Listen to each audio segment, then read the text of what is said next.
આજે આપણા દુનિયાના સૌથી ખાસ પ્રકારના રક્ત એવા ગોલ્ડન બ્લડ વિશે થોડીક વાતો જાણીશું અને કયા કારણોસર આવા દુર્લભ રક્ત જૂથને ગોલ્ડન બ્લડ કહે છે તે પણ જાણીશું. દુનિયાનું સૌથી ખાસ રક્ત માનવામાં આવતું ગોલ્ડન બ્લડ ગ્રુપ કે જેને રેરેસ્ટ બ્લડ ગ્રુપ તરીકે ઓળખવામાં આવે છે. આ બ્લડ ગ્રુપ એવા લોકોના શરીરમાં જોવા મળે છે કે જેમના શરીરમાં RH ફેક્ટર નલ છે. આ ખૂબ જ દુર્લભ રક્ત જૂથ છે.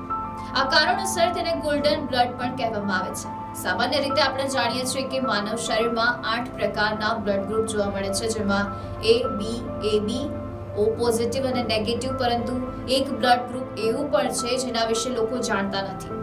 સમગ્ર વિશ્વની વસ્તી લગભગ 8 અબજ છે, પરંતુ આટલી મોટી વસ્તીમાંથી તે માત્ર 45 જેટલા લોકોના શરીરમાં જોવા મળ્યું છે.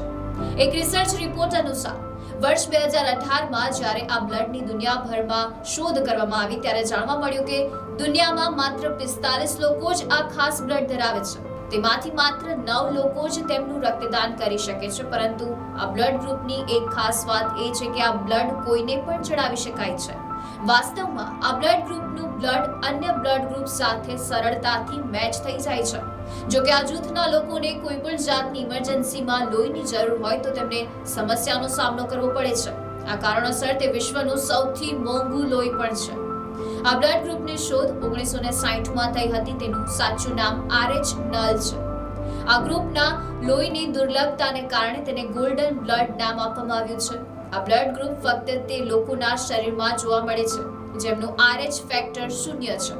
આ બ્લડ ગ્રુપના લોકો અમેરિકા, કોલંબિયા, બ્રાઝિલ અને જાપાનમાં જોવા મળે છે. RH ફેક્ટર એક ખાસ પ્રકારનું પ્રોટીન છે જે લાલ રક્તકણોની સપાટી પર જોવા મળે છે. જો આ પ્રોટીન RBC માં હાજર હોય તો લોહી RH પ્લસ એટલે કે પોઝિટિવ હશે. જ્યારે આ પ્રોટીન હાજર ન હોય તો લોહી RH નેગેટિવ હશે. પરંતુ સુવર્ણ રક્ત ધરાવતા લોકોમાં RH પરિબળ ન તો સકારાત્મક કે નકારાત્મક હોય છે. તે હંમેશા 0 હોય છે અને તેથી જ તે વિશેષ બને છે. જે લોકોના શરીરમાં ગોલ્ડન બ્લડ હોય છે તેઓ એનિમિયાથી પીડાય છે.